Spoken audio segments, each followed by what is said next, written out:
ह्या वास्तूसाठी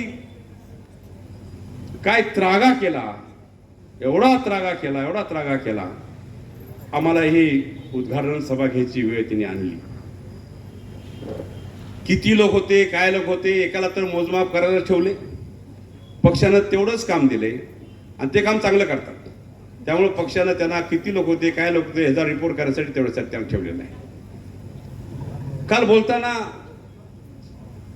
मी मंत्री महोदयांना विचारलं की असं जर उद्घाटन झालं की अनऑफिशियल उद्घाटन आहे, ते ऑफिशियल नाही आहे. काल जिल्हा परिषदेचा एक शिपाई इथं नव्हता, त्याने ते उद्घाटन घेतलं. म्हणजे तिने काहीतरी प्रयत्न केला की काहीतरी होणार आहे, काहीतरी घडते ना, आपण दाबून डिटून करायचा प्रयत्न करूया. मंत्री महोदय, असं जर उद्घाटन केलं असेल तर आपली पॉवर थोडी आपण वापरायलाच पाहिजे.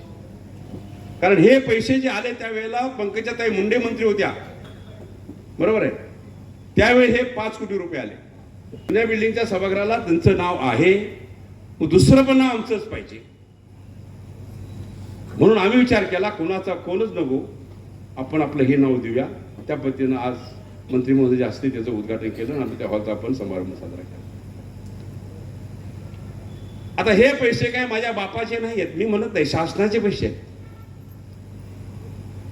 पण हे बापाचे पैसे वापरून जर विकास करायचा असेल, तुम्ही पण खासदार आहे सा, राहिलं उरलं सुरलं राहिलेलं आहे ते विकून तुम्ही काम करणार आहे का खासदारच्या जिल्ह्यामध्ये? काय राहिलंय हे शोधावं लागेल पहिलं, बरोबर ना? काय राहिलंय हे शोधावं लागेल पहिलं. अरे हा पैसा तुम्ही खानदानी आहात, आजोबा हे ते सगळे तुमचे सगळे होते, पण ही भाषा करणं जरूर नव्हतं. माझी अपेक्षा नव्हती तुमच्याकडून ही भाषा येईल. कोण करतं? घरातले पैसे घालून विकास करतो. शासन कशासाठी आणि आपण कशासाठी निवडून दिलं गेलं? शासनाला दिलेला पैसा, आपल्या टॅक्समधून गेलेला पैसा प्रत्येक येडमधून वेगळ्या पद्धतीनं आपण खाली आपल्या विकासासाठी आणण्यासाठी आमदार आहेत, जिल्हा परिषद सदस्य आहेत, पंचायत सदस्य आहेत, बाकी सगळे लोक.